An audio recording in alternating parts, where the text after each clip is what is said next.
ॐ शुक्लां परतरं विष्णुं शशिवर्णं चतुर्भुजं प्रसन्नवदनं ध्यायेत् सर्वविघ्नोपशान्तये। सरस्वती नमस्तुभ्यं वरदे कामरूपिणि विद्यारम्भं करिष्यामि सिद्धिर्भवतु मे सदा। गुरुर्ब्रह्मा गुरुर्विष्णुः गुरुर्देवो महेश्वरः गुरुसाक्षात् परब्रह्म तस्मै श्रीगुरवे नमः। ॐ सहनाववतु सहनौ भुनक्तु सह वीर्यं करवावहै तेजस्विनावधीतमस्तु मा विद्विषावहै। ॐ शान्ति शान्ति शान्तिः। பொன்னில மாதர் ஆசை பொருந்தினர் பொருந்தாருள்ளம் தன்னிலந்தரத்தில் ஜீவர் சாட்சி மாத்திரமாய் நிற்கும் எண்ணிலங்களிலும் மிக்க எழு நிலம் அவற்றின் மேலாம் நன்னிலம் மருவும் ஏக நாயகன் பதங்கள் போற்றி ஈற்றளித்தளிக்கும் செய்கைக்கு ஏதுவாய் அயனாய் மாலாய் ஆன்ற ஈசனுமாய் தானே அனந்த மூர்த்தியுமாய் நிற்கும் பூன்ற முத்தனுமாய் இன்ப புனரியாதவனாய் நாளும் தோன்றிய விமல போத ஸ்வரூபத்தை பணிகின்றேனே. எவருடைய அருளால் யானே எங்குமாம் பிரம்மம் என்பார் கவருடை புவனம் எல்லாம் கற்பிதம் என்றறிந்து சுவரிடை வெளிபோல் யான் என் ஸ்வரூப ஸ்வபாவமானேன். அவருடை பதும பாதம் அனுதினம் பணிகின்றேனே. என்னுடை மனது புத்தி இந்திரிய சரீரம் எல்லாம் என்னுடை அறிவினாலே இரவி முன் இமமே ஆக்கி என்னுடை நீயும் நானும் ஏகமென்றைக்கியம் செய்ய என்னுடை குருவாய் தோன்றும் ஈசனை இறைச்சினேன். அந்தமும் நடுவும் இன்றி ஆதியும் இன்றி வான்போர் சந்ததம் ஒளிரும் ஞான சத்குரு பாதம் போற்றி பந்தமும் வீடும் காட்ட பரந்த நூல் பார்க்க மாட்டா மந்தரும் உணருமாறு வஸ்து தத்துவம் சொல்வேனே. படர்ந்த வேதாந்தம் என்னும் பார்க்கடல் மொண்டு முன்னூல் குடங்களில் நிறைத்து வைத்தார். குறவர்கள் எல்லாம் காய்ச்சி கடைந்தெடுத்தளித்தேன் இந்த கைவல்ய நவநீதத்தை. அடைந்தவர் விடைய மண் தின்று அலைவரோ பசியிலாரே. தன்னை வெங்கடேச முகுந்தனை எனையாட்கொண்ட கர்த்தனை வணங்கி சொல்லும் கைவல்ய நவநீதத்தை தத்துவ விளக்கம் என்றும் சந்தேகம் தெளிதல் என்றும் வைத்திரு படலமாக வகுத்துரை செய்கின்றேனே. வைத்திரு படலமாக வகுத்துரை செய்கின்றேனே.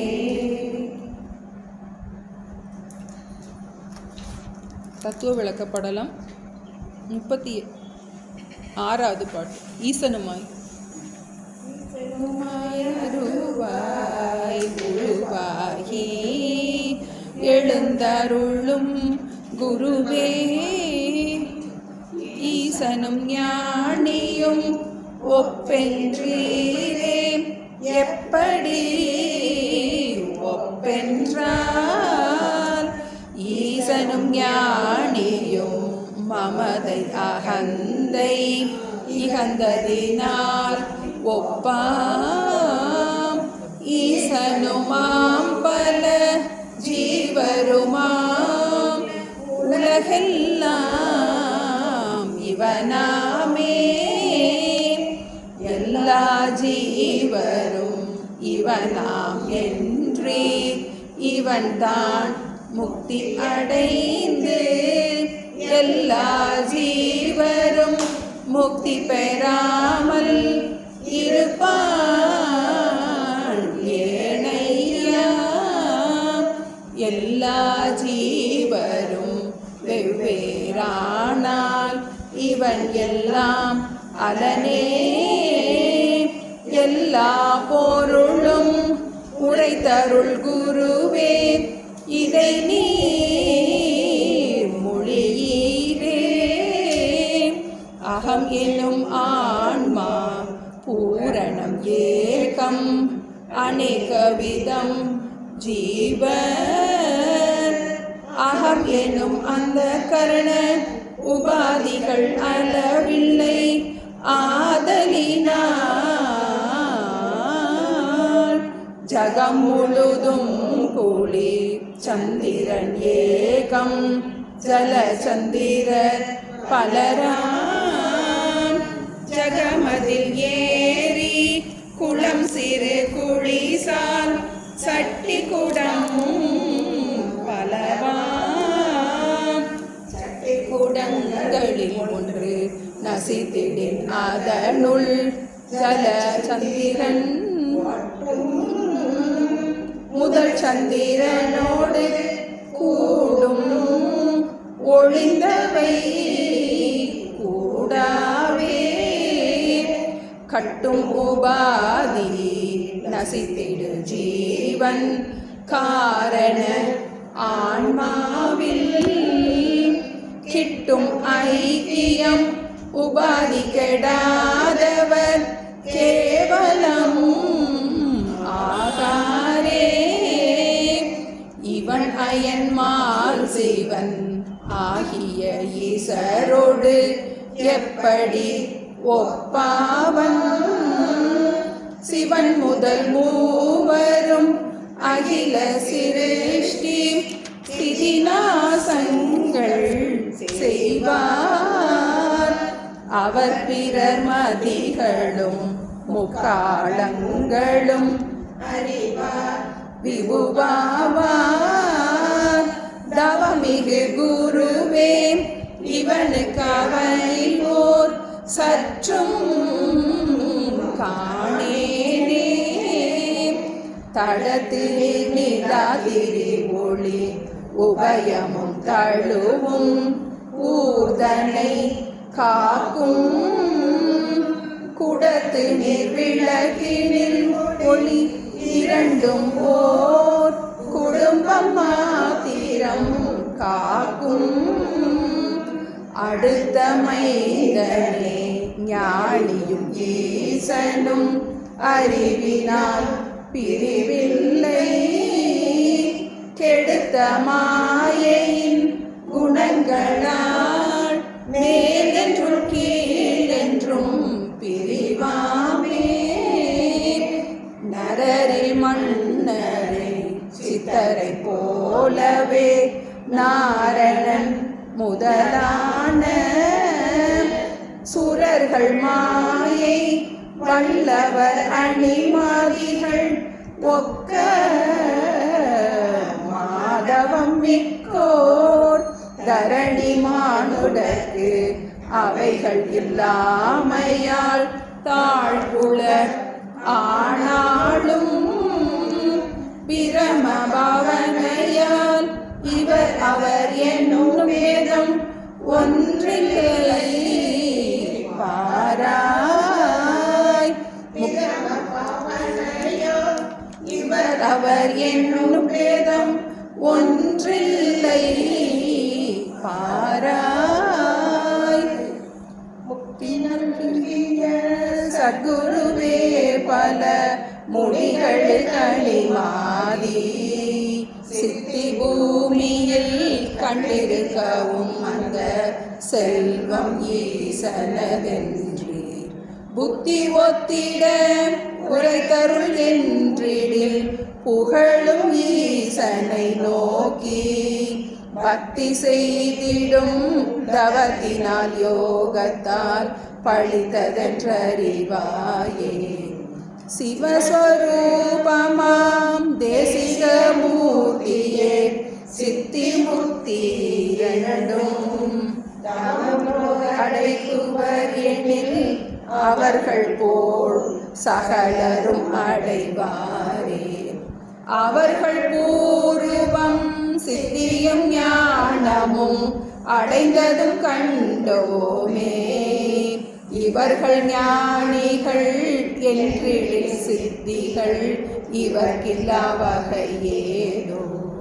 காமிய தவம் காமியம் ஒன்றையும் கருதிடதவம் என்றும் பூமியில் தவம் இருவகை சித்தியும் போதமும் தருமைந்தா. ஆகியவற்றி ஒன்றை இயற்றினால் ஒன்றையே அடைகுவர் இது தீர்வை. யாமுரைத்த அவ்விரண்டையும் இயற்றினார் அன்றுள்ள பெரியோரே. அனகமைந்தனே முக்தி ஞானத்தையே அடைந்தனர் அல்லாமல் ஜனகன் மாபலி பகீரதன் முதலினோர் சித்திகள் படித்தாரோ. இனிய சித்தியே விரும்பினார் சிலர் சிலர் இரண்டையும் முயன்றாரம். அம்முனிவர் சித்திகள் வினோத மாத்திரம் தரும் முக்தியை தாரவே. நம்ம தாண்டவராய சுவாமிகளுடைய கைவல்ய நவநீதத்தில் சந்தேகம் தேடுதல் படலம் பார்த்துட்டு இருக்கோம். முதல்ல 1லிருந்து 5 வரைக்கும் முகவுரையாக சந்தேகம் தேடுதலுக்கு முகவுரை. குரு சிஷ்யன்கிட்ட தத்துவம் எல்லாம் புரிஞ்சதா, உனக்கு ஏதாவது சந்தேகம் இருக்கின்றதா, முக்கியமாக ஒன்று கேட்டார், சாட்சி மாத்திரமாய் நிற்கின்றாயா, உன் சிந்தையில் ஐயமெல்லாம் தெளிந்ததா, அந்தரம் கலந்தது, எது குழப்பம் இருக்கா அப்படின்னு முதல் 1லிருந்து 5 வரைக்கும் முகவுரையாக இருந்துச்சு. அப்புறம் 6லிருந்து 14 வரைக்கும் பிரமாண சம்சயம். அந்த பிரமாணத்தில் நம்ம எதை வச்சு இந்த உண்மையை புரிஞ்சுக்கிறோமோ, எந்த வேத வாக்கியத்தை வச்சு இந்த உண்மையை நாம் புரிந்து கொள்கின்றோமோ, இறைவனுக்கும் ஜீவனுக்கும் எந்த விதமான பேதமும் இல்லைன்னு எந்த வேத வாக்கியத்தை பயன்படுத்தி புரிந்து கொண்டிருக்கின்றோமோ அந்த வேத வாக்கியத்துக்கு பிரமாணம்னு பேர். அதில் ஏற்படுகின்ற சந்தேகம்.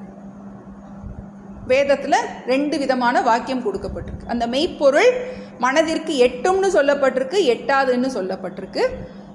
வாக்கிற்கு எட்டும் எட்டாதுன்னு சொல்லப்பட்டிருக்கு. அப்போது இந்த கேள்விக்குரிய பதிலாக இருந்துச்சு பார்த்தோம். நேர்பொருளாக அதை புரிஞ்சிக்க முடியாது, வாச்சியார்த்தத்திற்கு புரியாது, லட்சியார்த்தத்திற்கு புரியும் அப்படிங்கிறத பார்த்தோம். மனதிற்கு எட்டும் எட்டாதுங்கிறது புறப்பொருளை, மற்ற பொருளெல்லாம் நம்ம புறப்பொருளாக பார்க்கின்றோம், அதுபோல் மனதால் புரிஞ்சிக்க முடியாது. அது தன் சொரூபமாக நானேன்னு புரிஞ்சிக்க முடியும். இன்னொன்று, நமக்கு தூய்மையான மனதினால் புரிந்து கொள்ள முடியும் அப்படின்னு முதல் கேள்வி. அடுத்தது 15லிருந்து 18 வரைக்கும் நிதித்தியாசனம் செய்வது எப்படி, கொஞ்சம் ஒரு முன்னாடி பார்த்துட்டு வருவோம், என்னென்ன கேள்விலாம் பார்த்துருவோம். நிதித்தியாசனம் செய்வது எப்படி, எப்படி இந்த பிரம்மாகார விருத்தியிலேயே இருப்பது, நெஞ்சகம் வஸ்துவில் அசையா நிவாத தீப நிலை அடைவது எப்படி அப்படின்னு ஒரு கேள்வி கேட்டான். எல்லாம் புரியுது, ஆனாலும் என் மனசில் இது எப்போ பார்த்தாலும் இந்த விருத்தி இருக்க மாட்டேங்குதே அப்படின்னு ஒரு கேள்வி கேட்கும்போது, மனது சத்துவ பிரதானம் ஆயிட்டா உனக்கு இந்த விஷயம் என்னாகும், நினது உலம் அப்படியாம் அப்பிரம்மத்து ஒன்றாய் நிர்விகல்ப சமாதியில் நிற்கும் தானேன்டர். உன் மனசு சுத்தமாயிருச்சு, ராகத்வேஷம் இல்லாமல் இருந்துருச்சுன்னா உன்னுடைய மனது இந்த பிரம்மத்தை தான் எப்பவும் சிந்திக்க தொடங்கும் அப்படின்னு அடுத்த கேள்வி பார்த்தோம். 19லேருந்து 22 வரைக்கும் அந்த மனோநாசம்ங்கிற அந்த ஒரு விஷயம் சொல்லப்பட்டது. மனோநாசத்தை 2 விதமாக நம்ம சொல்கிறோம். ஜீவன் முக்தனுடைய மனோநாசம் ஒன்று, விதேக முக்தனுடைய மனோநாசம் ஒன்று. ஜீவன் முக்தனுடைய மனோநாசம் மனசு பொய்ங்கிறத புரிஞ்சுக்கொள்வதால் ஏற்படுகின்ற மனோநாசம். நம்ம இந்த அஷ்டாங்க யோகத்தில் அந்த மாதிரி இருக்கிறதுல அந்த மனமற்ற நிலையை நம்ம மனோநாசம்னு எடுத்துக்கிறது. மனதினுடைய மித்தியாத்துவம், மனதின் உண்மையில் ஒரு ஜடமான வஸ்து அப்படிங்கிறத புரிஞ்சுக்கிறவன் ஜீவன் முக்தன். அரூபநாசம் என்பது ஜீவன் முக்தன் மரணித்த பின்பது அந்த சூக்ஷ்ம சரீரம் உலை இரும்புண்ட நீல் போல என்னது சமஷ்டியில் கலந்து விடுகின்றது. அதுக்கு பேர் அரூபநாசம். அடுத்தது 23, 24, 25 மா கர்த்தன், மா போகி, மா தியாகி. ஞானி விவகாரம் பண்ணிக்கிட்டே இருக்காரு, ஆனாலும் தான் பண்ணுறேங்கிற அந்த கர்த்திருவம் இல்லாமல் இருப்பதால் அவர் மா கர்த்தன். எல்லாவற்றையும் அனுபவித்து கொண்டிருந்தாலும் உடல் தான் அனுபவிக்கின்றது, ஆத்மாவாகிய நான் எதையும் அனுபவிக்கவில்லை என்ற ஞானம் இருப்பதால் அவர் மா போகி. அனைத்தும் ஜகத் அனைத்தும் ஒரு கற்பனை என்பதை நன்றாக புரிந்து அவருடைய சத்தியத்துவ புத்தியை நிவர்த்தி பண்ணி இருப்பதால் அவர் மா தியாகி. அடுத்து இன்னொரு கேள்வி வந்துச்சு. இப்போ ஈஸ்வரனும் ஞானி விவகாரம் பண்ணிக்கிட்டே இருக்காரு, அவர் எதனால பந்தப்படாமல் இருக்கின்றார் அப்படின்னு ஒரு கேள்வி கேட்டான் 35, 36. அவன் ஈஸ்வரனை மாறி அப்படின்னு ஒரு வார்த்தையை குரு போட்டார். ஞானி ஈஸ்வரனை மாறி அவர் என்ன காரியம் எப்படி ஈஸ்வரன் பந்தப்படாமல் காரியம் பண்ணுறாரோ அதுபோல் ஞானியும் ஈஸ்வரன் மாதிரி இருக்கிறதுனால அவர் பந்தப்படுவதில்லை அப்படின்னு உடனே அவன் ஒரு கொக்கி போட்டான். இப்போ ஈஸ்வரன் மாதிரினா ஞானியும் ஈஸ்வரனும் சேமா, ஒன்றுன்னு சொல்ல முடியுமா அப்படிங்கிறத பார்த்துட்ருக்கோம். இப்போ ஒரு திருஷ்டியில் ஈஸ்வரனும் ஞானியும் ஒன்று, மற்றொரு திருஷ்டியில் ஈஸ்வரன் ஞானியும் வேறல்ல. எந்த திருஷ்டியில் ஒன்று அப்படின்னா ஈஸ்வரனுக்கும் ஞானிக்கும் அகங்காரம் கிடையாது, மமகாரம் கிடையாது. இந்த உடலை தான் நினைப்பதில்லை, இந்த உடல் சம்பந்தமான இந்த உடைமைகளையும் தன்னுடையது என்று நினைப்பதில்லை. அந்த ஞானத்தின் கோணத்தில் ரெண்டு பேரும் ஒன்று. ரெண்டாவது பிரம்மங்கிற அடிப்படையில் ரெண்டு பேரும் ஒன்று. எந்த அடிப்படையில் ஒன்று இல்லை வேறு வேறாக இருக்கின்றார்கள்னா அவருடைய சக்தி. இவர் சர்வஜனாக இருக்காங்க, யார்? இறைவன். ஞானி அல்பஜ்ஞன். இப்போ இந்த திருஷ்டியில் பார்க்கும்போது அவர் சர்வசக்திமான், இவருக்கு அந்த மாதிரி அவ்வளோ சக்திலாம் கிடையாது. ஞானத்தில் ஒன்றாக இருக்கின்றார்கள், ஆதார திருஷ்டியில் ஒன்றாக இருக்கின்றார்கள், ஆனால் உபாதி திருஷ்டியில் வேறு வேறு. இப்போ ஒரு எக்ஸாம்பிள் பார்த்தோம், எப்படி தடாகத்தில் இருக்கிற நீர் ஊருக்கெல்லாம் உபகாரமாக இருக்குது, வீட்டில் இருக்கிற தண்ணி, குடத்தில் இருக்கிற தண்ணி நமக்கு மட்டும்தான் பயன்படும். அதுபோல் அந்த சமஷ்டி சக்தியாக இறைவன் இருக்கின்றார், ஞானி வியஷ்டி சக்தியாக குட்டியாக இருக்கின்றார். சக்திங்கிற பார்க்கும்போது அல்பஜ்ஞன் சர்வஜ்ஞன். ஞானத்தில் எந்த விதமான வேதமும் இல்லை. அடுத்த ஒரு கேள்வி கேட்டான், ஞானி எல்லாம் அவனாமேன்னு ஒரு வார்த்தை சொல்லிட்டார். ஞானி தன்னை போல் எல்லாரையும் நினைக்கின்றார் அப்படின்னு சொன்ன உடனே ஒரு கேள்வி, இப்போ ஞானி தன்னை போல எல்லாரையும் நினைக்கிறார் அப்படின்னா ஞானி முக்தி அடைஞ்சிட்டா எல்லாரும் முக்தி அடைஞ்சிருவாங்களா அப்படின்னா அப்படி கிடையாது. அவரவர் முக்திக்கு அவரவர் தான் பாடுபட வேண்டும். இப்போ திரும்பவும் அந்த ஈஸ்வரன் ஞானி அந்த இதுக்கு கேட்க வர்றான். இப்போ ஈஸ்வரனுக்கு இந்த சித்திகள் இயல்பாகவே இருக்கு, அவருக்கு சிருஷ்டி பண்ணுற சக்தி எல்லாமே அவருக்கு ஈஸ்வரனுக்கு இயல்பாகவே இருக்கு. இப்போ ஞானிகளுக்கு சில பேர் ஞானிகளுக்கு இந்த சித்திகள் எல்லாம் இருக்கே எப்படி அப்படிங்கிறத பற்றி பார்த்துக்கிட்டு இருக்கோம். எதனால் அவங்களுக்கு சித்தி இருக்குது? 43 பார்த்துட்டு இருந்தோம். முக்தி நல்கிய சர்க்குருவே பல முனிகளுக்கு அனிமாதி சித்தி பூமியில் கண்டிருக்கவும் அந்த செல்வம் ஈசனது என்று. உண்மையிலே மாயாசக்தி இறைவனை சார்ந்தது. அதுலேருந்து கொஞ்சோண்டு யாருக்கு இருக்குது? இந்த ஞானிகளுக்கும் சித்தர்களுக்கு இருக்குது. எப்படி? இறைவனுக்கு இயல்பிலேயே சித்திகள் இருக்கின்றது. ஞானிகள் யோகத்தால் தவத்தால் பக்தி செய்து அதை என்ன பண்ணுறாங்க, கொஞ்சம் கொஞ்சம் இவங்க தனக்குத்தானே உண்டு பண்ணிக்கிறாங்க, அந்த சக்தியை உண்டு பண்ணி கொள்கின்றார்கள். பக்தியினால், யோகத்தால், தவத்தால் கொஞ்சம் அவங்களுக்கு அந்த சக்தி இருக்குது. அடுத்து கேள்வி கேட்குறான், அந்த காலத்தில் ஞானிகள்லாம் நிறைய சித்திகளோடு இருந்தாங்களே, இப்போ இருக்கிற ஞானிகளுக்கெல்லாம் அந்த மாதிரி சித்திகள் இல்லையே, வசிஷ்டர் மாதிரியோ விஸ்வாமித்திரர் மாதிரியோ என்ன அப்படிப்பட்ட சித்திகள்லாம் இப்போ இல்லையே, எதனால்? சில ஞானிகள் சித்தர்களாகவும் இருந்தாங்க. இப்போ 3 ஐட்டம் இருக்குது. ஞானம் மட்டும் இருக்கிறவங்க இருக்காங்க, சித்தி மட்டும் இருக்கிறவங்க இருக்காங்க, ஞானமும் சித்தியும் சேர்ந்து இருக்கிறவங்களும் இருக்காங்க. இப்போ எதனால இந்த பேதம்? எதனால அப்படின்னு கேட்கும்போது, இவர்கள் ஞானிகள் என்றிடில் சித்திகள் அவருக்கு இல்லாத வகை ஏதோ. அதுக்கு தான் பதில் பார்த்துட்டு இருந்தோம். தவத்தை 2 விதமாக பிரிக்கலாம். ஒன்று, ஒரு பொருளை விரும்பி நம்ம ஒரு தபஸ் பண்ணலாம். எனக்கு புரிஞ்சிருச்சு இந்த உலகத்தில் இருக்க எல்லா பொருளும் அனித்தியமானது, எனக்கு இறைவனே போதும் அப்படின்னு இறைவனையே லட்சியமாக வச்சுக்கிட்டு எனக்கு சித்த சுத்தியே போதும், எனக்கு ஜபம் பண்ணுறதே சந்தோஷமாக இருக்கு, எனக்கு ஒன்றும் வேண்டாம், நீ என்ன கொடுக்குறியோ கொடு, எனக்கு எதுவும் வேண்டான்னு நம்ம நிஷ்காமமாக பண்ணுற தவம். 2 தவம் இருக்குது. விரும்பி பண்ணுவது, ஒரு பொருளை விரும்பி பண்ணுவது, எனக்கு எதுவும் வேண்டான்னு பண்ணுறது. இப்போது சிலர் இந்த சித்திகள் என்ன பண்ணியிருக்காங்க, எனக்கு ஞானம் மட்டும் போதும்னு சில பேர் அதை தேர்ந்தெடுத்திருக்கின்றார்கள். சிலர் சித்தி வேணும்னு தேர்ந்தெடுத்திருக்கின்றார்கள். சிலர் என்ன பண்ணியிருக்காங்க, எனக்கு 2மே வேணும் அப்படின்னு என்ன பண்ணியிருக்காங்க. அப்படி 2க்கும் பயிற்சி பண்ணவங்களுக்கு 2ம் கிடைக்கும். எக்ஸாம்பிள் சொல்கிறார். ஜனகன், மாபலி, பகீரதன் முதலினோர் சித்திகள் படித்தார். அவங்களாம் சித்திகள் பழகலை. எதனால் பழகலை? ஏன்னா அவங்களுக்கு அதனுடைய அது ஒரு சித்திங்கிறது ஒரு அல்பமானதுன்னு அவங்களுக்கு நல்லாவே தெரியும். ஏன்னா நமக்கு சித்தி தான் ரொம்ப, இந்த சக்தி கிடைக்குதான், குண்டலினி சக்தி, உனக்கு இது கிடைக்குது அது கிடைக்குது அப்படிங்கும்போது அது வினோதம் மாத்திரம் தரும்னு பொட்டுன்னு ஒரு பலூன் உடைச்ச மாதிரி உடைச்சிட்டு, அது ஜஸ்ட் மேஜிக் ஷோ. போய் அங்கே போய் ஒரு மேஜிக் ஷோவாக பார்க்குறியா, அது மாதிரி இந்த சித்திகள் என்ன பண்ணும், உனக்கு மேஜிக் ஷோ. அப்புறம் எதெல்லாம் பகவான் தெரியாமல் இருந்தால் உனக்கு நிம்மதின்னு வச்சுருந்தாரோ அதெல்லாம் தெரிஞ்சுக்கிட்டு நீ கஷ்டப்படுவ. அதனால் இந்த சித்திகள் வினோதம் மாத்திரம் தரும், முக்தியை தாரார். முக்தி வேணும்னா நமக்கு சித்தி தேவையே இல்லை. சொல்லப்போனால் இந்த சித்தி என்ன ஆயிரும், இடைஞ்சல். நம்ம என்ன பண்ண மாட்டோம், ஏதோ வந்த உடனே நமக்கு ஆஹா நமக்கு இது வந்துருச்சே அப்படின்னு என்ன பண்ணுவோம், அதுலேயே நமக்கு இந்த மேக்ஸ் சம்ஸ் போட்டால் அதிலே பண்ணிக்கிட்டே இருப்போம் இல்லையா.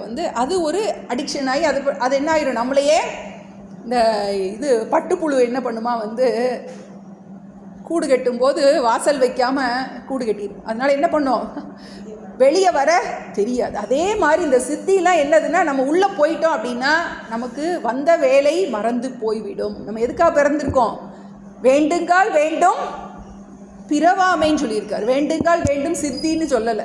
உனக்கு பகவான்கிட்ட ஏதாவது ஒன்றை நீ வேண்டணும் அப்படின்னு நினச்சின்னா பிறவாமையை போய் கேளு. இந்த பிறவி கொடுத்ததே எதுக்காக, பிறவாமைக்காக கொடுக்கப்பட்டது.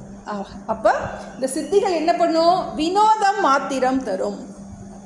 நல்லா இருக்கணும். உண்மையிலேயே நிறையா சித்திகள் இருக்குது, நம்ம அதை எதையுமே மறுக்கவில்லை. அனிமாதி சித்திகள் இருக்குது.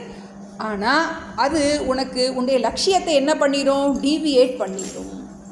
அதனால் வினோதம் மாத்திரம் தரும். இதை புரிஞ்சு சில பேர் என்ன பண்ணியிருக்காங்க, ஞானிகள் சிலர் சித்திகளையும் படித்தார். இந்த சித்திகள் அஞ்ஞானிக்கிட்ட சித்தி இருந்துச்சுன்னா அது மாதிரி நாசம் எதுவுமே கிடையாது. அதனால தான் அந்த காலம் அதெல்லாம் ஞானம் இல்லாத இவர் சொல்லுவார், தயானந்த சாமி எப்பயுமே சொல்லுவாராம், ஞானம் இல்லாத சன்னியாசி very very dangerous to the society அப்படிம்பார். நீ சன்னியாசி வேஷம் போட்டுட்டு உனக்கு இந்த ஆத்ம ஞானம் மட்டும் இல்லை அப்படின்னா நீ ஒரு டெரரிஸ்ட் மாதிரி இருப்ப, ஒரு சொசைட்டிக்கு டேஞ்சரஸ். ஏன்னா ஞானம் நமக்கு ரொம்ப ரொம்ப முக்கியம். சித்திங்கிறது நமக்கு ஒரு இவர் சொல்லுவார் மலம் மாதிரின்னு சொல்லுவார் இவர். அது என்னது, ஒரு வேஸ்ட். நம்ம சாதனை பண்ணும்போது ஏற்படுற ஒரு வேஸ்ட். அது நமக்கு சில நேரம் என்னாகும், தேவையில்லாமல் வந்துடலாம். அப்போ என்ன பண்ணக்கூடாது, அது நம்ம ரொம்ப ஞானிகள் அது ரொம்ப மதிக்க மாட்டாங்க. ஏன்னா நமக்கு ரொம்ப முக்கியம், அந்த என்ன சித்தி வந்தாலும் நம்ம அது எதில் தான் போடுவோம், மித்தியால் தான் போடுவோம். என்ன சித்தி வந்தாலும் உண்மை இல்லை, அதுக்கு என்ன கிடையாது, சத்தியத்துவம் கிடையாது. இப்போ கனவுல எனக்கு என்னென்னமோ சித்தி வந்தால் முழிச்சு பார்த்தோன்னே நான் பெருசாக குதிக்க மாட்டேன். எனக்கு ரசவாதம் தெரிஞ்சிச்சு, நான் தொட்டதெல்லாம் தங்கமாக போச்சு அப்படின்னு எனக்கு கனவு வந்துச்சுன்னு வச்சுக்கோங்க. முழிச்சதுக்கப்புறம் கால் காசுக்கு பிரயோஜனம் கிடையாது. அதே போல் இப்போ உனக்கு என்ன சித்தி வந்தாலும் காண்பதெல்லாம் சொப்பனம். இந்த ஜெகத் சொப்பனம். அதனால என்ன பண்ண மாட்டோம், நம்ம இந்த சித்திகளுக்கு ஞானிகள் பிரயத்தனம் படுத்தவே மாட்டாங்க. சிலருக்கு பிராரப்தத்தால், அடுத்த தான் பார்த்துட்டு இருந்தோம். யோக ஞானமே முக்தியை தரும் எனில் ஒளிந்த சித்திகள் வேண்டி மோகமாய் உடல் வருந்தினர் சில முக்தர்கள். யோக ஞானமே முக்தியை தரும். படிக்கலையே இன்னும் 47. யோக ஞானமே முக்தியை தரும் எனில் ஒளிந்த சித்திகள் வேண்டி மோகமாய் உடல் வருந்தினார் சில முக்தர்கள் என்றால் போகமாய் வரும் பிராரத்த கருமங்கள் புசித்தன்றோ நசித்தேகும். ஆகையால் அந்த சித்திகள் பிராரத்தம் ஆகும் என்றறிவாயே.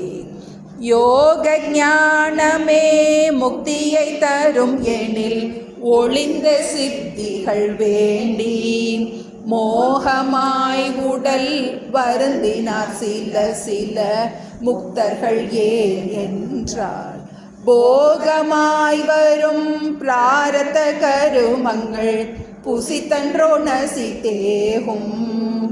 ஆகையால் அந்த சித்திகள் பிராரத்தம் ஆகும் என்றறிவாயே.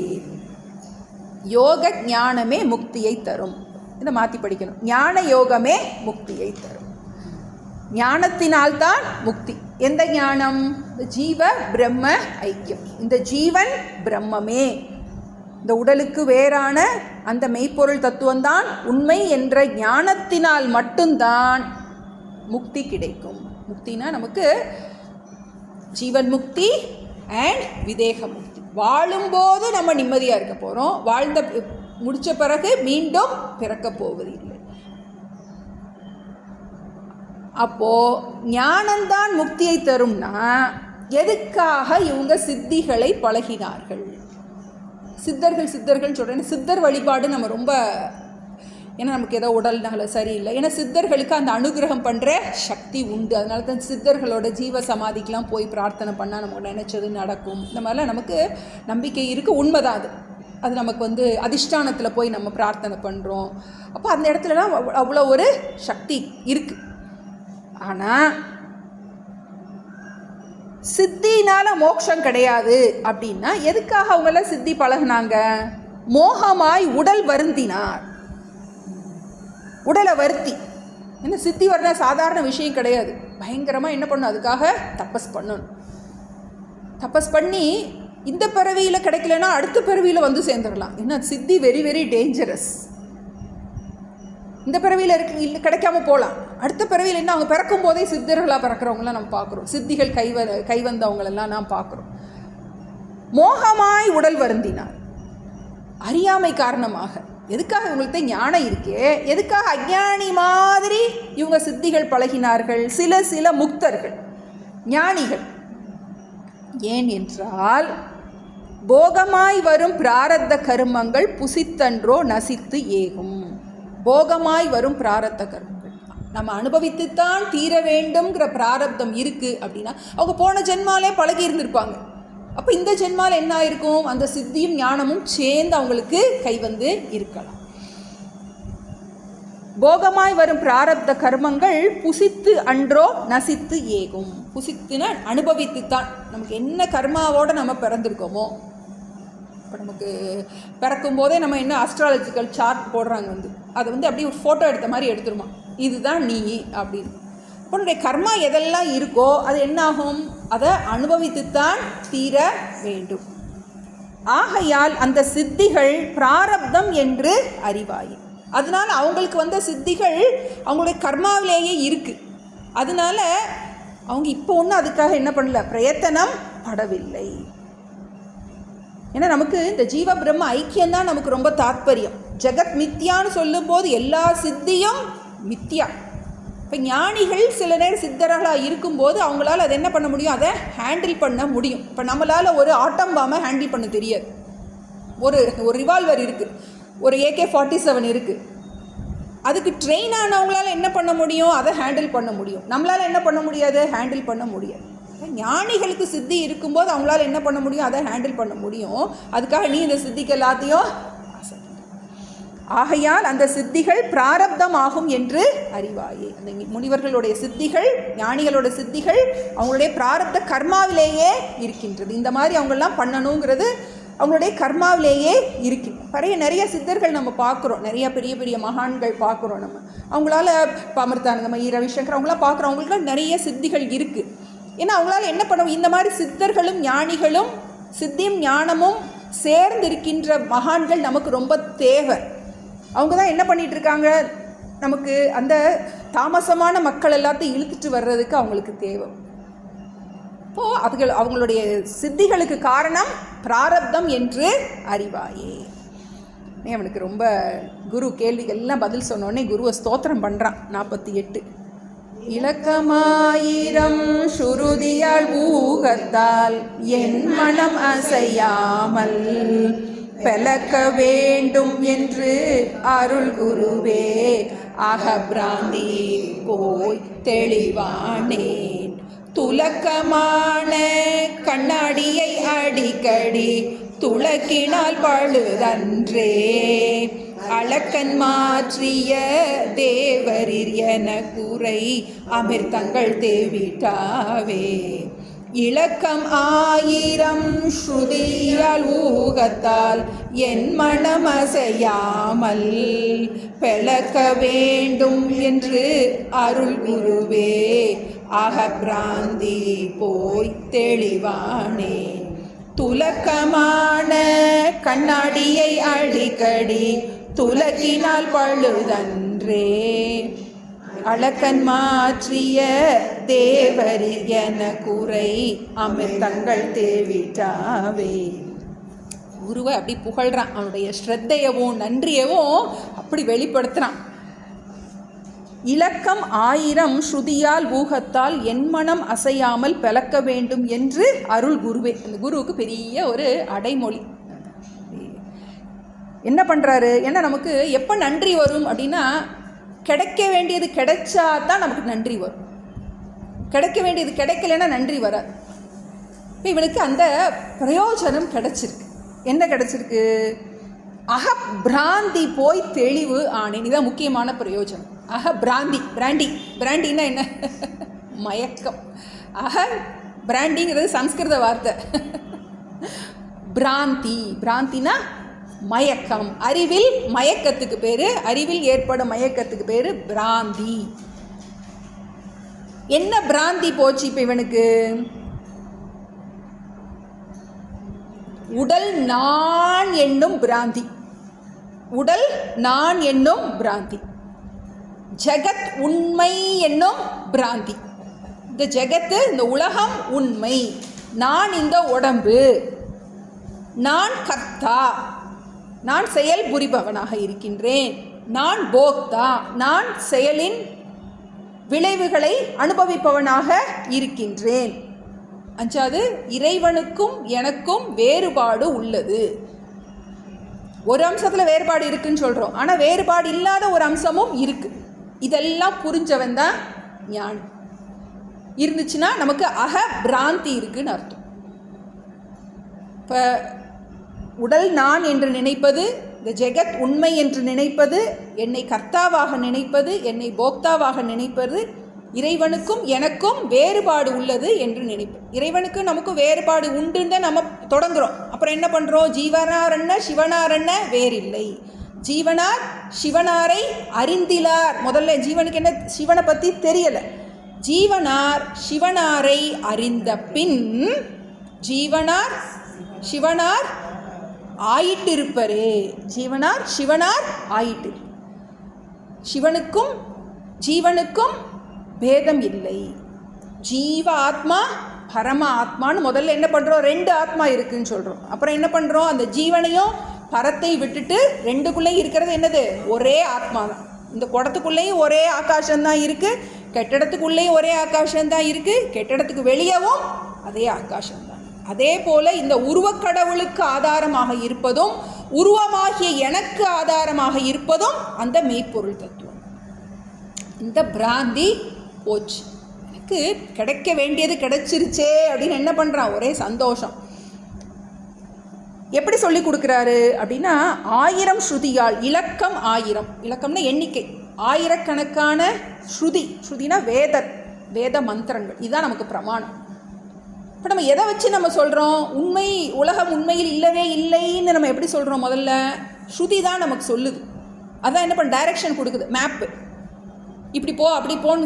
எப்படி நம்ம போகிறோம், இங்கேருந்து எனக்கு ஹிமாலயா போகணும் அப்படின்னா என்ன பண்ணுறோம், கூகுள் மேப்பை போட்டுட்டு போயிடலாம். இப்போலாம், முன்னாடிலாம் ரொம்ப கஷ்டம், இப்போல்லாம் கூகுள் மேப் போட்டு எங்கே வேணாலும் போயிடலாம். இப்போது கூகுள் மேப் மாதிரி இருக்கிறது என்னது, இந்த வேதம் தான், இந்த ஸ்ருதி தான் என்ன பண்ணுது, நம்மை எடுத்து செல்லும். உலகம் உண்மையில் இல்லவே இல்லைன்னு சொல்லுது. இப்போ நம்ம கண்டிப்பாக கேள்வி வரும், கண்ணு முன்னாடி நான் பார்க்குறேன், அது எப்படி இல்லைன்னு சொல்கிறது. அதுக்கு நமக்கு ஊகம்னா இங்கே யுக்தி, லாஜிக் என்ன பண்ணும் நமக்கு இது நம்ம ஹிந்து மதத்தில் மட்டும்தான் நமக்கு அலௌடு. நம்மளுடைய டெக்ஸ்ட்டை என்ன பண்ணலாம், குவெஸ்டின் பண்ணலாம், எப்படி, ஏன், எதற்குன்னு கேள்வி கேட்கலாம். மற்றெல்லாம் பிளாஸ்ஃபமின்னு சொல்லிட்டு போட்டுருவாங்க, நம்மளை எரிச்சிருவாங்க. மற்ற டெக்ஸ்டெல்லாம் கேள்வி கேட்க முடியாது. இப்போ நம்ம எப்படி அப்படிங்கிறதுக்கு நிறையா யுக்திகள் சொல்லப்பட்டிருக்குது. ஜெகத் எதனால, ஏன்னா உடம்பு நான் அல்ல, அதுக்கு யுக்தி சொல்லணும். இந்த உலகம் உண்மை அல்ல, எல்லாம் படிச்சிருக்கோம் நம்ம தத்துவ விளக்கத்தில், அதெல்லாம் தான் படிச்சிருக்கோம். உலகம் உண்மை அல்ல, நான் கர்த்தா அல்ல, நான் போக்தா அல்ல, ஜீவனும் ஈஸ்வரனும் ஒரு கோணத்தில் ஒன்று. இதுக்கெல்லாம் நிறையா லாஜிக்கலாக குரு சொல்லி கொடுத்தா தான் நமக்கு புரியும். புரிஞ்சால் மட்டும் போகாது, என் மனம் அசையாமல் பிளக்க வேண்டும். என்ன பண்ணுறார், நிறைய எக்ஸாம்பிள் எல்லாம் கொடுத்து ஸ்ட்ராங்காக. நம்ம எடுத்தோன்னே பார்த்தோம், நரர் குறி பழித்து மெல்ல நாட்டிய நெடிய கம்பம் உரமுறை குத்தி என்ன பண்ணுறாராம், அதை ஸ்ட்ராங்காக இந்த விஷயத்தை ஆள் மனசில் நிலைநாட்டி வச்சுருக்கார். என் மனம் அசையாமல் விளக்க வேண்டும், நன்றாக வலிமை அடைய வேண்டும், நான் சிதப்பிரஜன் ஆக வேண்டும், நான் ஜீவன் முக்தன் ஆக வேண்டும். குரு எப்படி ஒரு ஸ்திதியில் இருக்காரோ அதே ஸ்திதிக்கு சிஷ்யனை மாற்றிடுவார். எந்த கண்ணை வச்சு குரு பார்க்குறாரோ அதே கண்ணை நமக்கு கொடுத்துருவார். அதான் நமக்கு ரொம்ப இது. அப்போது அப்படிப்பட்ட அந்த குருவே இப்போ நான் அகபிராந்தி போய் தெளிவாயிட்டேன், எனக்கு நல்லா புரிஞ்சிருச்சு. ஆனாலும் துலக்கமான கண்ணாடியை அடிக்கடி துலக்கினால் பழுதன்றேன். கண்ணாடி நல்லா சுத்தமாக தான் இருக்குது, இருந்தாலும் சுத்தப்படுத்திக்கிட்டே இருந்தால் தப்பு கிடையாது இல்லையா. துலக்கமான கண்ணாடி, ஏற்கனவே சுத்தமாக இருக்கின்ற கண்ணாடியை திரும்ப திரும்ப துலக்குவது தப்பு இல்லையா. அதுபோல் அளக்கண் மாற்றிய தேவரீர் எனக்கு உரை அமிர்தங்கள் தெவிட்டாவே. அளக்கண்ண துன்பம், என்னுடைய துன்பத்தை எல்லாம் பரிபூர்ணமாக நீக்கிய உங்களுடைய தேவரீர் எனக்கு உரை அமிர்தங்கள். அந்த உபதேசம் கேட்க கேட்க கேட்க அப்படி இருக்குது, தெவிட்டாமல் இருக்குது. நம்ம அஷ்டாவகர கீதை அப்படி தான் படிச்சுட்டு இருக்கிற மாதிரி இருக்குது. எனக்கு அப்படி இருக்கு, படிக்க படிக்க படிக்க அவ்வளோ ஒரு அமிர்தமாக இருக்கிற மாதிரி இருக்குது. எனக்கு உரை அமிர்தங்கள் போரே அடிக்க மாட்டேன். 20 வருஷமாக 25 வருஷமாக படிச்சுக்கிட்டு இருக்கேன். ஆனாலும் ஒரு நாள் கூட ஒரு சலிப்பே வரல. இன்னும் படிக்கணும். அப்போது நமக்கு அந்த ஏன்னா என்றும் இளமையானது நம்மளை. அப்போது மேலும் என்ன பண்ணுறோம், நமக்கு படிக்க விரும்புகிறோம். எனக்கு உரை அமிர்தங்கள் தெவிட்டவே இல்லை, எனக்கு இன்னும் சுவைக்க விரும்புகின்றேன். அதனால் நான் இன்னும் எனக்கு சொல்லிக்கிட்டே இன்னும் கேட்டுக்கிட்டே இருக்கணும் போல் இருக்குது.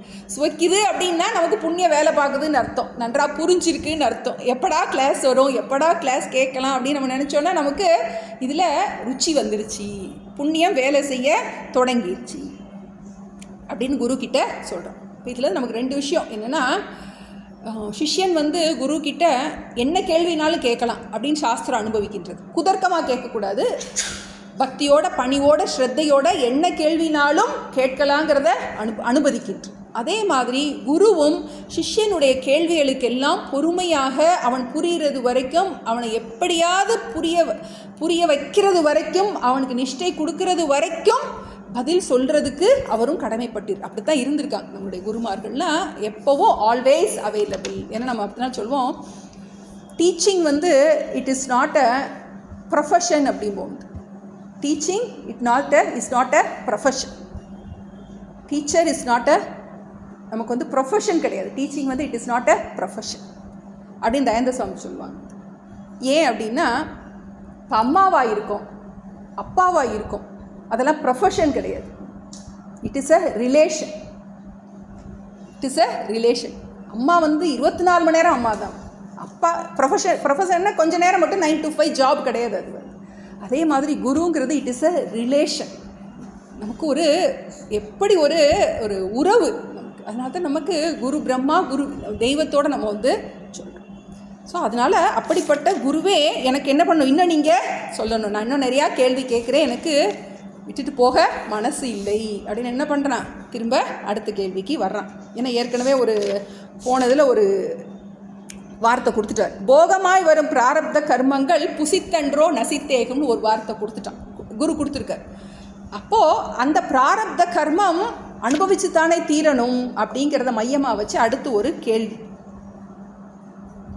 49.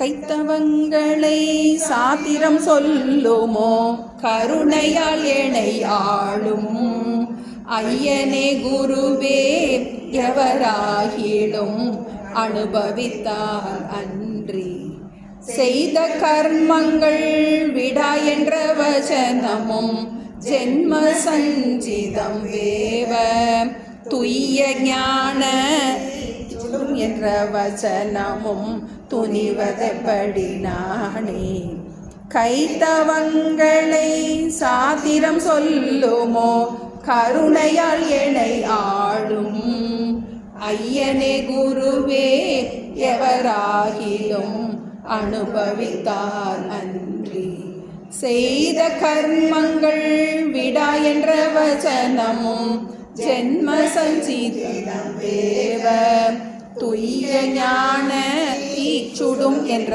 வசனமும் துணிவதப்படி நானே. இப்போ அடுத்து ஒரு கேள்வி கேட்குறான். சாஸ்திரத்தில் என்ன சொல்லப்பட்டிருக்கு? 2 விஷயம் சொல்லப்பட்டிருக்கு. கைத்தவங்களை சாஸ்திரம் சொல்லுவோம். ஒரு பீடிகையோடு பேசுகிறான். கைத்தவம்னா கித்தவ பாவம். கித்தவன்னா பொய் சொல்கிறது. சாஸ்திரம் பொய் சொல்லுமா அப்படின்னு கேட்குறேன். கைத்தவங்களை சாஸ்திரம் சொல்லுமா? கருணையால் எனையாளும் ஐயனே குருவே. எப்பெல்லாம் கிடைக்குதோ டைம் கிடைக்கிறதெல்லாம் குருவை வந்து போற்றிக்கிட்டே இருக்கான். கருணையால் எனையாளும் குருவே. குரு வந்து கருணாமூர்த்தி. இதில் சமஸ்த ஜன கல்யாணே நிரத்தம் கருணாமயம் நமாமி சின்மயம் தேவம் சத்குரும் பிரம்ம வித்வரம். சின்மயானந்த சாமி சொல்லும்போது பார கருணை. ஏன்னா இன்றைக்கி நம்ம படிக்கிறோம் அப்படின்னா அவர் அங்கே கங்கை கரையிலேருந்து இது நம்ம சாஸ்திரத்தை எடுத்து கொண்டு வந்ததுனால தான் நம்மளால் இப்போ படிக்கணும். அப்போ அந்த குருவோட கருணையை புகழ்கிறான். கருணையால் எனையாளும் ஐயனே குருவே. 2 விஷயம் சொல்லப்பட்டிருக்கு சாஸ்திரத்தில். எவராகிலும் அனுபவித்தால் அன்றி செய்த கர்மங்கள் விடா என்ற வசனம். அவரவர் கர்மத்தை அனுபவிச்சு தான் தீரணும்னு ஒரு வசனம் இருக்குது. எவராகிலும் யாராக இருந்தாலும் அனுபவித்தால் அன்றி செய்த கர்மங்கள் விடா. என்ன சொல்ல, உப்பை தின்னா தண்ணி குடிக்கணும் அப்படிங்கிறோம். தப்பு பண்ணால் தண்டனை உண்டு. பிறர்க்கின்னா முற்பகல் செய்யின் தமக்கின்னா பிற்பகல் தாமே வந்துடும், தானாகவே வந்துடுமா. அதனால தான் என்ன சொல்கிறோம், தீயவை தீய பயத்தலால் தீயவை தீனும் அஞ்சப்படும். தப்பு பண்ணினா கண்டிப்பாக உனக்கு தண்டனை உண்டு அப்படின்னு ஒரு வசனம் சொல்லப்பட்டிருக்கு. இன்னொன்று என்ன சொல்லியிருக்கு? ஜென்ம சஞ்சிதம் வேவ துய்ய ஞான தீச்சுடும் என்ற வசனமும் துணிவது எப்படி நான். ஒரு இதில் என்ன சொல்லியிருக்கு? உன்னுடைய கர்மத்தை அனுபவிச்சு தான் தீரணும்னு சொல்லியிருக்கு. யாராக இருந்தாலும் அவரவர் கர்மத்தை அனுபவிச்சு தான் தீரணும்னு சொல்லியிருக்கு. இன்னொருல என்ன சொல்லியிருக்கு? ஞானம் வந்து கர்மத்தை அழிச்சிரும்னு சொல்லியிருக்கு. எது உண்மை? எது உண்மை? ஜென்ம சஞ்சிதம். சஞ்சிதம் அப்படின்னா நம்மளுடைய கர்ம மூட்டை. 3 விதமான கர்மங்கள் இருக்கின்றது. ஆகாமி கர்மம், சஞ்சித கர்மம், பிராரப்த கர்மம். 3 விதமான கர்மங்கள். நமக்கு ஒரு பெரிய மூட்டை இருக்குது, பல ஜென்மமாக சுமந்துக்கிட்டே வர்றோம். அதுக்கு பேர் சஞ்சிதம். சம்யக் சினோதி, நன்றாக சேர்த்து வைக்கப்பட்ட கர்ம மூட்டை. நெல் வச்சுக்கிறோம், நிறைய ஒரு நெல் இருக்குது. அப்போ அதுலேருந்து ஒன்று எடுத்து விதை போட்டோன்னா அது முளைச்சி அது நிறைய நெல்மணி கொடுக்குது. அது மாதிரி இப்போ அந்த மூட்டையிலேருந்து ஏதோ ஒன்று எடுத்து நமக்கு ஒரு கர்மா ரெக்டிஃபை ஆகிருக்கு. இந்த ஜீவன் இந்த இடத்துல இவங்களுக்கு பிறக்கணும் அப்படின்னு ஒரு கர்மா ரெக்டிஃபை ஆயிருக்கு. அதுக்கப்புறம் என்னது, அதுலேருந்து நிறைய கர்மா உண்டாகும். அதுக்கு பேர் ஆகாமி கர்மம், இனி வரப்போகிறது.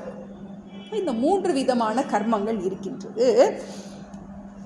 இப்போ இந்த ஞானம் என்ன பண்ணுமா, அந்த மூட்டையவே எரிச்சிருக்கு. எக்கச்சக்கமாக சேர்த்து வச்சுருக்க, பல ஜென்மமாக சேர்த்து வச்சுருக்கோம் இல்லையா, அதெல்லாத்தையும் ஜென்ம சஞ்சிதம் வெந்து விடுகின்றது. வேக, அதே நம்மளுடைய பேசுகிற பாஷையிலே போட்டிருக்காரு, ஜென்ம சஞ்சிதம் வேவ. அது பல பிறவிகளை கொடுக்கக்கூடியது. அதனால தான் தூய ஞான தீ சுடும். அதை என்ன பண்ணுறது, தூய்மையான ஞானம்ங்கிற தீ சுட்டு பொசுக்கி விடும்.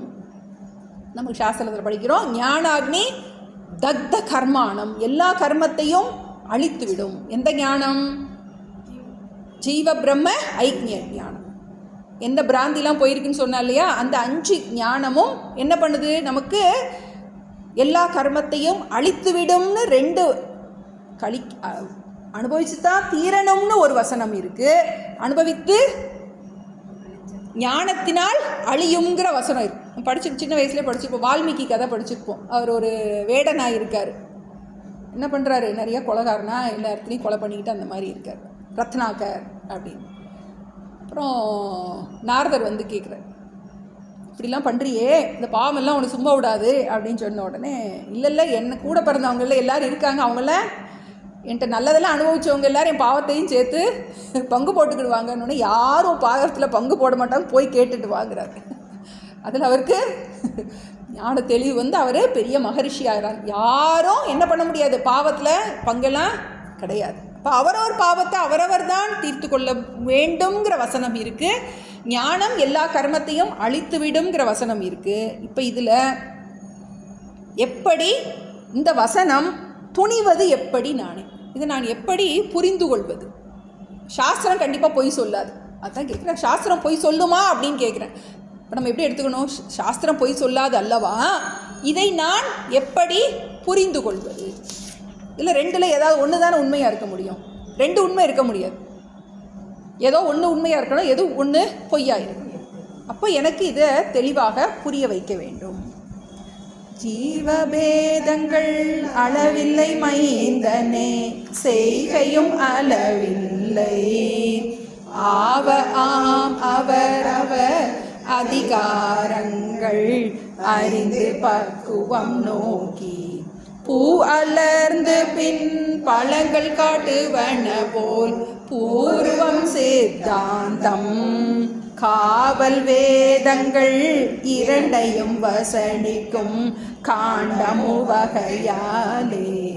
ஜீவபேதங்கள் அளவில்லை மைந்தனே, செய்கையும் அளவில்லை. ஆவ ஆம் அவர் அதிகாரங்கள் அறிந்து பக்குவம் நோக்கி, பூ அலர்ந்த பின் பழங்கள் காட்டுவன போல் பூர்வம் சித்தாந்தம். காவல் வேதங்கள் 2ஐயும் வசனிக்கும் காண்டம் வகையாலே. இதை புரிய வைக்கிறார். 2 விதமாக சொல்லப்பட்டிருக்கு.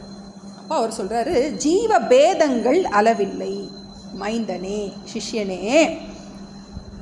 மனிதர்கள் பலவிதமான பேதங்கள் உடையவர்களாக இருக்கின்றார்கள். அவர்கள்ட்ட என்ன இருக்குது, வேற்றுமை இருக்கின்றது, முதிர்ச்சியில் வேற்றுமை இருக்கின்றது. இப்போ ஒரு அம்மா இருக்காங்க, 2 பிள்ளைங்கள்கிட்ட அன்பு சமமாக இருக்கும். ஆனால் சில விஷயத்தை சில பிள்ளைங்கிட்ட சொல்லுவாங்க, இன்னொரு விஷயத்தை இன்னொரு பிள்ளைகிட்ட சொல்லுவாங்க. எல்லா பிள்ளைகளும் சமந்தானா, சமந்தான். தாய்க்கு எல்லா பிள்ளையும் சமந்தான். ஆனால் எந்த பிள்ளைகிட்ட எதை எப்படி சொல்லணும்னு அந்த தாய்க்கு தெரியும். இந்த பிள்ளைகிட்ட சொல்கிறது உண்மையா, அந்த பிள்ளைகிட்ட சொல்கிறது உண்மையா? 2 உண்மை தான். இந்த பிள்ளையோட பக்குவத்துக்கு ஏற்றபடி இந்த பிள்ளைக்கு சொல்கிறாங்க, அந்த பிள்ளையோட பக்குவத்துக்கு ஏற்றபடி அந்த பிள்ளைக்கு சொல்கிறாங்க. அதுபோல் ஜீவபேதங்கள் அளவில்லை. சிருஷ்டியில் ஒவ்வொருத்தருக்கும் ஒரு விதமான பக்குவம் இருக்கின்றது. அதனால செய்கையும் அளவில்லை. அவங்க ஒவ்வொருத்தருடைய விருப்பங்கள், அவங்களுடைய வாசனைகள், அவங்களுடைய செயல்பாடுகள் எல்லாம் வேறு வேறையாக இருக்கும்.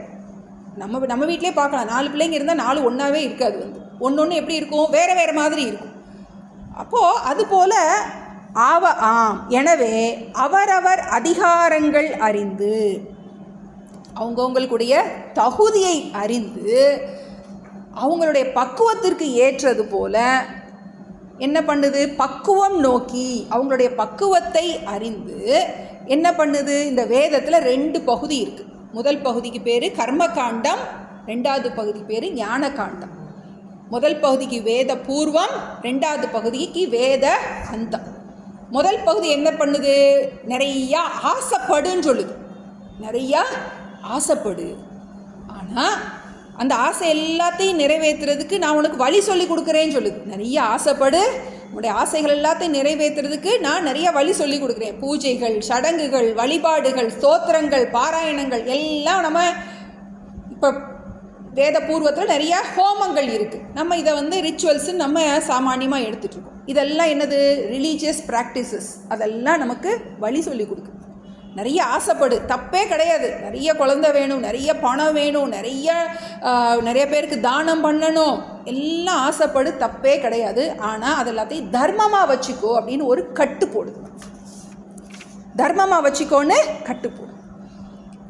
அதே வேதம் என்ன பண்ணுது, அதுக்கப்புறம் பக்குவம் வந்ததுக்கப்புறம் நீ எதெல்லாம் ஆசைப்பட்டு நீ வாங்கினியோ அதில் எல்லாம் துன்பம் கலந்தே இருக்கும்னு காலப்போக்கில் புரிய வச்சு மெல்ல மெல்ல மெல்ல என்ன பண்ணுது, ஞான காண்டத்துக்கு கொண்டு வந்து விடுது.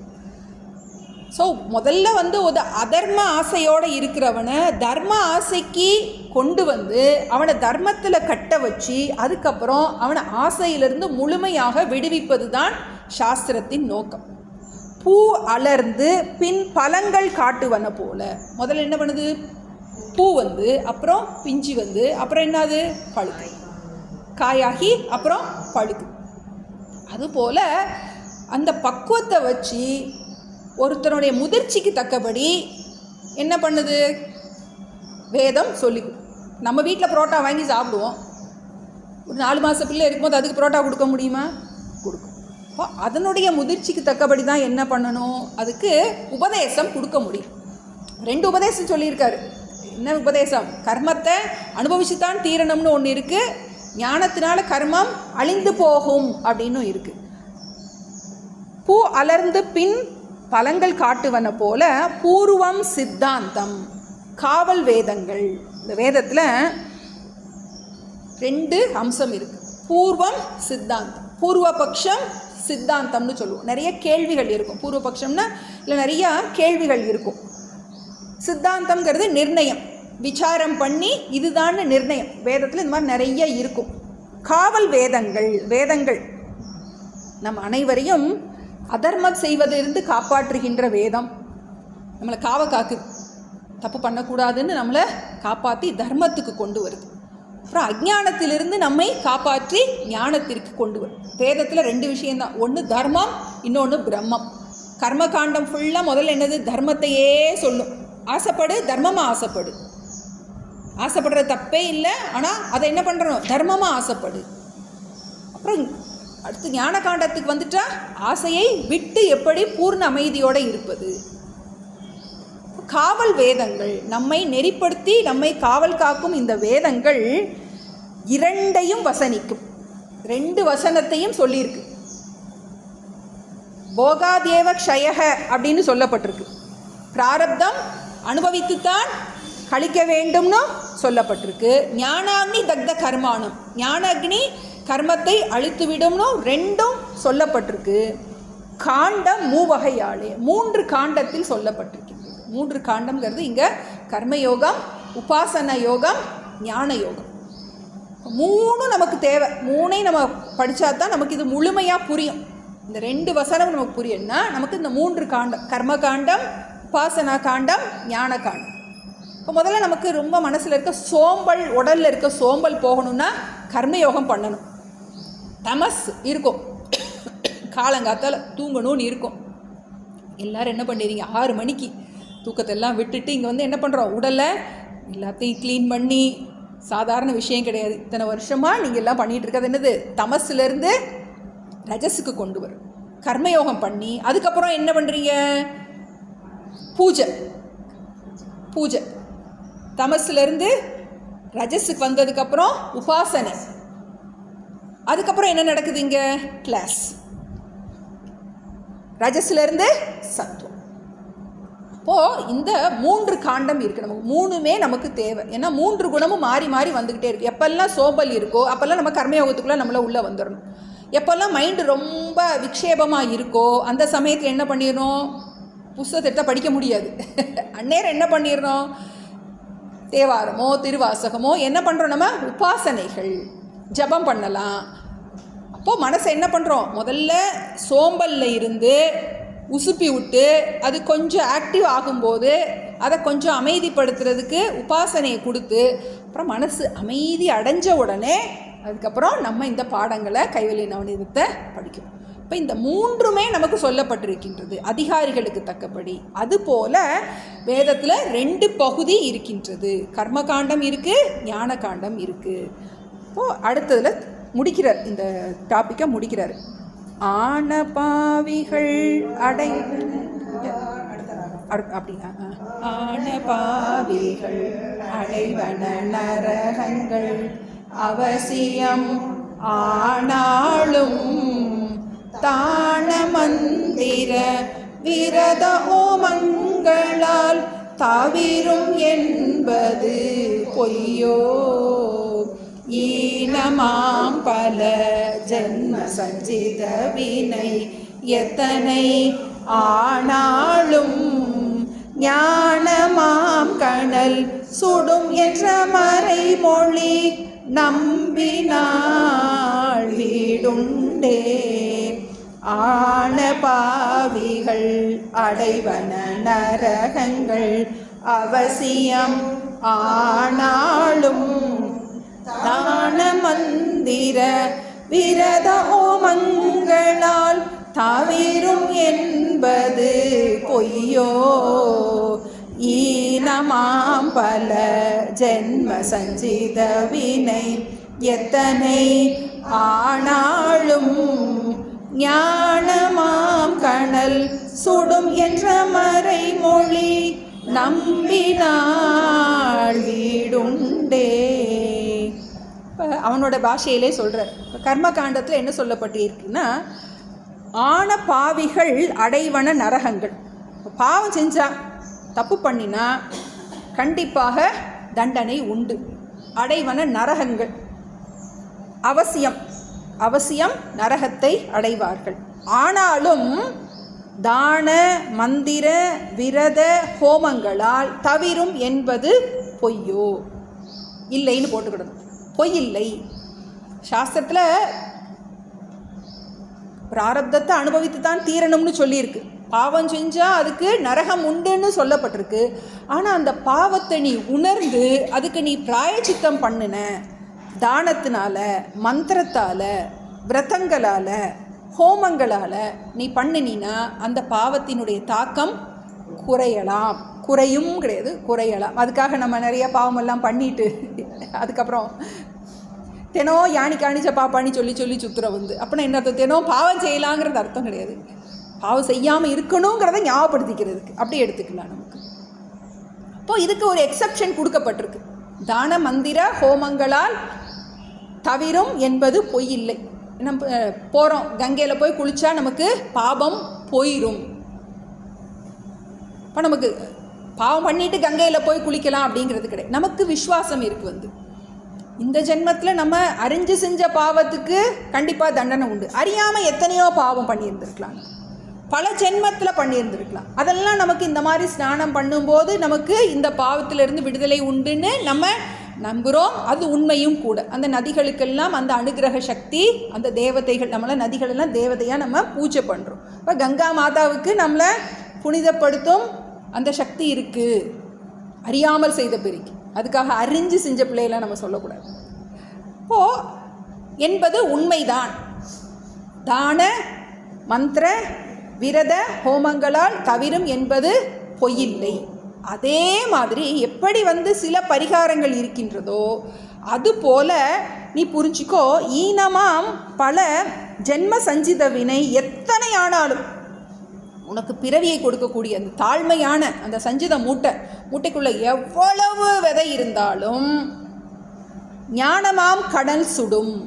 ஞானம் வந்துருச்சு எப்போ நீ இந்த உடம்புக்கும் எனக்கும் சம்பந்தமே இல்லைன்னு நீ நினைக்க தொடங்கிட்டியோ, அப்போது உனக்கு இந்த ஞான அக்னி என்ன பண்ணுது, அந்த கனல் சுட்டு விடும், உன்னுடைய கர்மத்தை எல்லாம் எரித்து விடும்.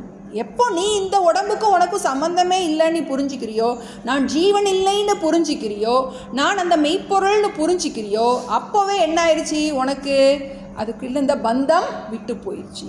அந்த ஞான அக்னி சுட்டுவிடும் என்ற மறைமொழி நம்பினால் வீடு உண்டே. சாஸ்திரம் இப்படி சொல்லியிருக்கு. இந்த மறைமொழியை நீ நம்பினியானாய் உனக்கு கண்டிப்பாக மோட்சம் உண்டு. ஸோ இப்போ பிராயச்சித்தத்தினால் நமக்கு பாப பலனை அழித்து விடலாம் அப்படின்னு சொல்லப்பட்டிருக்கு. அதுபோல் இந்த ஞான அக்னி உன்னுடைய பிராரப்தத்தை முழுமையாக அழித்துவிடும் என்று சாஸ்திரம் சொல்லியிருக்கின்றது. அதை நீ நம்பினால் வீடும். ஏன்னா இதுக்கு நமக்கு கிளாரிஃபிகேஷன் வெரிஃபிகேஷன்லாம் கிடையாது. அதனால சாஸ்திரம் அவ்வளோ நேர்மையாக சொல்லியிருக்கோம். இதை நம்பு, உனக்கு கண்டிப்பாக மோட்சம்தான். சாஸ்திரம் பொய் சொல்லலை. உனக்கு இந்த மேலான உண்மை புரிஞ்சிருச்சு அப்படின்னா உனக்கு 3 கர்மத்திலிருந்தும் நீ விடுதலை அடைவாய். என்ன புரிஞ்சுக்கிறோம், நமக்கு பிறந்ததே இல்லை என்னும் பிரம்மமாம் நானே. இப்போவே நான் பிறக்கலை நீ சொல்ல போகிற, நான் பிரம்மம்னு நீ சொல்ல போகிற. இப்போ உனக்கு அந்த பிரம்மத்திற்கு 3 கர்மங்கள் கொஞ்சம் கூட ஒட்டாது அப்படிங்கிறத புரிஞ்சுக்கிட்டு இதை நம்பினால் வீடு உண்டே. இப்போ எப்படி புரிஞ்சுக்கிறோம் அப்படின்னா, ஒரு அதிகாரிக்கு நம்ம என்ன சொல்கிறோம், பாபம் உண்டுன்னு நம்ம சொல்கிறோம். முதிர்ச்சி அடைஞ்சப்புறம் என்ன சொல்கிறோம், நம்ம இந்த பிராரப்த கர்மங்கள் ஞானத்தினால் நசித்து ஏகும் அப்படிங்கிறத சொல்லியிருக்காரு. அடுத்த டாப்பிக்கில் அடுத்த கிளாஸில் பார்ப்போம். யோக ஞானமே முக்தியை தரும் எனில் ஒழிந்த சித்திகள் வேண்டி மோகமாய் உடல் வருந்தினார் சில முக்தர்கள் ஏனென்றார். போகமாய் வரும் பிராரத கருமங்கள் புசித்தன்றோ நசித்தேகும். ஆகையால் அந்த சித்திகள் பிராரதம் ஆகுமென்றறிவாயே. இலக்கம் 1000 ஸ்ருதியால் ஊகத்தால் என் மனம் அசையாமல் பெலக்க வேண்டும் என்று அருள் குருவே அகபிராந்தி போய் தெளிவானே. துலக்கமான கண்ணாடியை அடிக்கடி துலக்கினால் பழுதன்றே. அலக்கன் மாற்றிய தேவரில் என குறை அமிர்தங்கள் தேவிட்டாவே. கைத்தவங்களை சாத்திரம் சொல்லுமோ கருணையால் என்னை ஆளும். ஐயனே குருவே எவர் ஆகிலும் அனுபவித்தார் அன்றி. செய்த கர்மங்கள் விடா என்ற வசனமும் ஜென்ம சஞ்சீதம் தேவ. துய்ய ஞான சுடும் என்ற வசனமும் துணிவதப்படினானே. ஜீவபேதங்கள் அளவில்லை மைந்தனே, செய்கையும் அளவில்லை.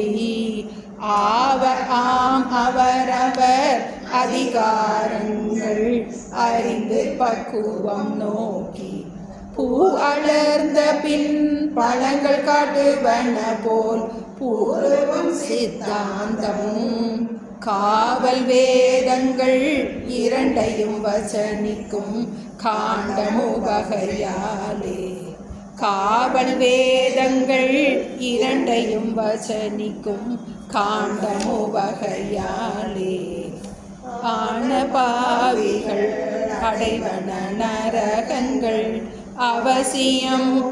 ஆனாலும் தான மந்திர விரதோமங்களால் தவிரும் என்பது பொய்யோ.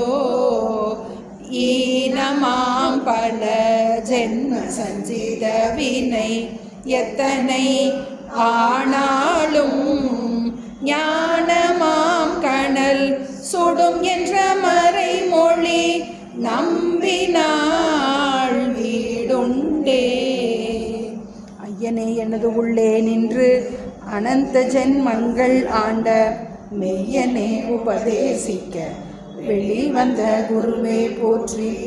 உய்யவே முக்தி நல்கும் உதவிக்கோர் உதவி நாயேன் செய்யுமாறொன்றும் காணேன் திருவடி போற்றி போற்றி. செய்யுமாறொன்றும் காணேன் திருவடி போற்றி போற்றி. ஓம் பூர்ணமத பூர்ணமிதம் பூர்ணாத் பூர்ணமுதச்யதே பூர்ணஸ்ய பூர்ணமாதாய பூர்ணமேவாவசிஷ்யதே. ஓம் சாந்தி சாந்தி சாந்தி. ஹரிஹி ஓம். ஸ்ரீ குருப்யோ நமः. ஹரிஹி ஓம்.